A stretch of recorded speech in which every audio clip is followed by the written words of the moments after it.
Staubsauger, which is literally dust sucker. Dust sucker. I love it. It sounds like a... What's up, guys? Welcome back to the channel. Today we're going to be checking out a video that was actually recommended. This one is titled 8 Awesome German Words I Wish We Used in English. These better be good. Because I genuinely actually, I don't know. Maybe it's because I'm not German or I'm not from Europe. So I think the German language actually sounds pretty good. Maybe. I don't know. Maybe it's... I don't know. But it sounds good to me. However, this was recommended by Marcel Steffen. So thank you for the recommendation. If you guys want to recommend anything, feel free to leave us in the comment section or click the link that will be provided in the comment section. It's a playlist here on YouTube, and you can add whatever videos you want to add to that playlist, and I'll react to it just for you guys. But either ways, guys, without further ado, let's check out this video. Link for the original video in the description. Let's get right into it, baby. The German language is so awesome. What's with the clocks? Hey everyone, I'm Donna and you're watching Wanted Adventure Living Abroad. Okay, so of course there are cool things in every language, but German is the foreign language that I've been learning and speaking for the past 6 years, and I've noticed some really cool words in German that I'd like to share with you today. I wish, oh how I wish that we used the literal translation of these nouns in English. That would just be so great. Let's start with one of my absolute favorites. So, in German, the word for snail is Schnecke. Okay, fine, good. Then in English, we have a completely different word for the animal without the shell, which is called a slug.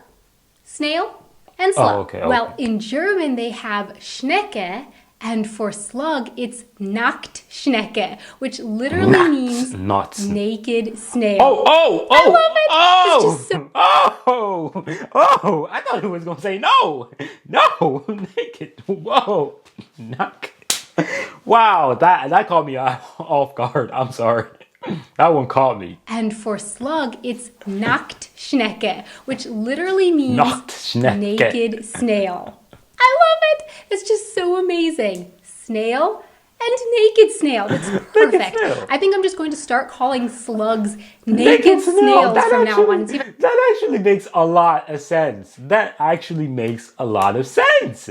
And actually, I've learned something about these same things she's talking about. And I think they swap shells, if I'm not mistaken. I'm not sure if it was the crabs that I learned it about, but they swap shells. That's kind of crazy. And get it to catch on. It's just so great. The naked snail is not the only animal with an awesome name in German.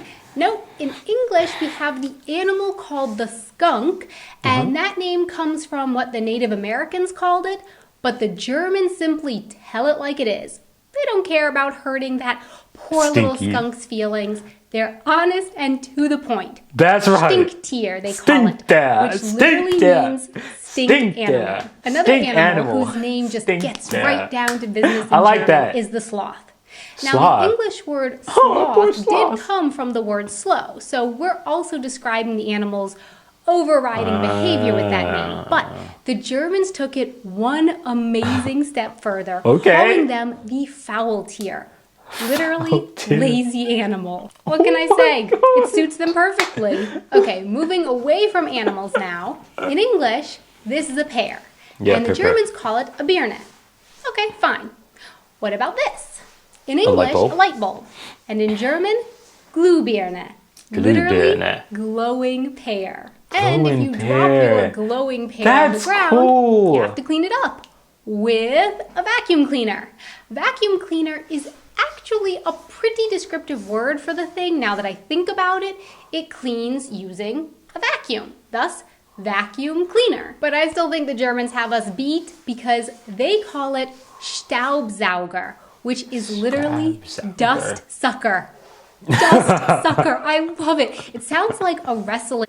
No, dust sucker is actually valid because that's pretty much what a vacuum does, in my humble opinion, because a vacuum cleaner really doesn't actually necessarily. And plus, you have various types of vacuums. If I'm not mistaken, like I'm pretty sure that you can probably go to any form of manufacturing facilities and you'll hear about vacuums. So it's not necessarily always dust, it's more like a suction.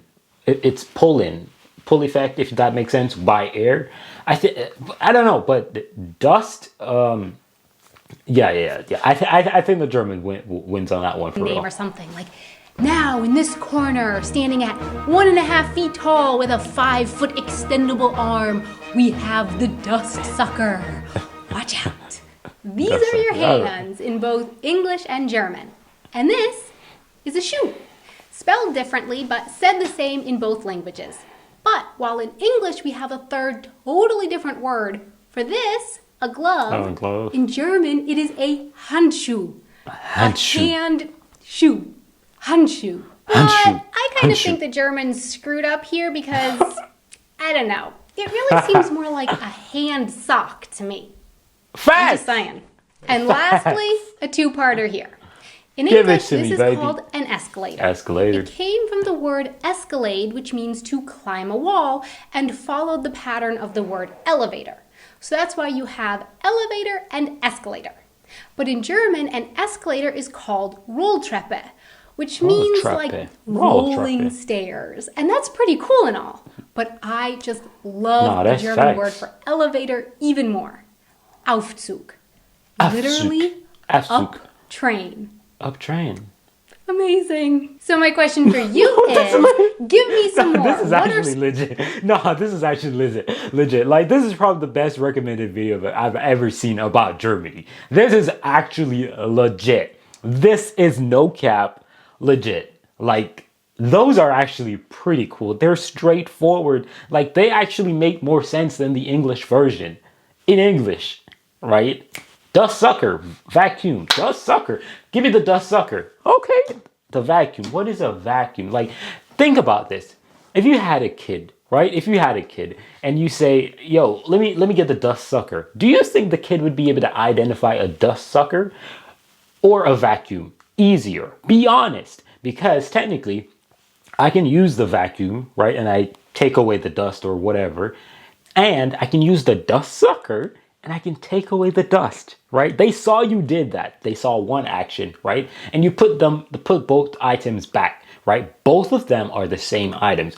And one is a dust sucker, one is a vacuum, right? But they don't really know like that.